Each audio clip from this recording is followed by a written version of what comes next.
স্বাগতম আপনাকে। সব রকমের আপডেট এবং লেটেস্ট নিউজ পেতে অবশ্যই চ্যানেলটিতে সাবস্ক্রাইব করুন। ধন্যবাদ। পরি চাইলে সাকিবের সঙ্গে প্রেম করতে পারে। চিত্রনায়িকা বুবলির সাথে অতিরিক্ত মেলামেশা থেকে সেই সাথে একাধিক ছবিতে বারবার চুক্তিবদ্ধ হওয়ার জের ধরে আসেন অপু বিশ্বাস। সারা দেশবাসীকে জানিয়ে দেন সাকিব তার সন্তানের পিতা।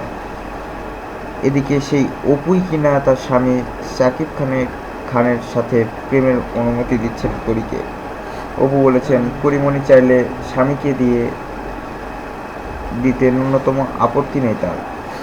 এমনই ঘটনা ঘটেছিল বাংলাভিশনের এক অনুষ্ঠানে।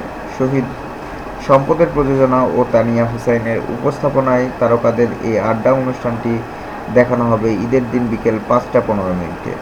অনুষ্ঠানটি অপু বিশ্বাস, পরিমণি ও নায়ক ফেরদৌস উপস্থিত ছিলেন। অনুষ্ঠানের বিভিন্ন প্রশ্নের জবাবে তারকারা সেখানে উত্তর দেন। সেখানেই পরিমণিকে প্রশ্ন করা হয়, যদি প্রেম করতে হয় তাহলে মিডিয়ার কার সঙ্গে তিনি প্রেম করবেন। এমন প্রশ্নের জবাবে খুঁজতে থাকেন পরিমণি। এ সময় পাশ থেকে হাসতে হাসতে অপু বিশ্বাস বাড়িয়ে দিয়ে এলেন সাহায্যের হাত, বললেন সাকিবের কথা। অপু বলেন, পরি চাইলে সাকিব খানের সঙ্গে প্রেম করতে পারে, সাকিবকে দিয়ে দেব পরীকে।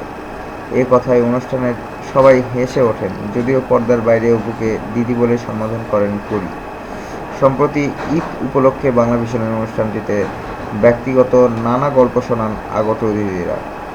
ভক্তদের সঙ্গে কী করেন তারা, ভক্তরা প্রেম করতে চাইলে কি বলেন, তাদের সঙ্গে ফ্লার্ট করেন কখনো, এরকম নানা প্রশ্ন করা হয় তাদের। মজার অনুষ্ঠানটি দেখতে চোখ রাখুন বাংলাভিশনের পর্দায়।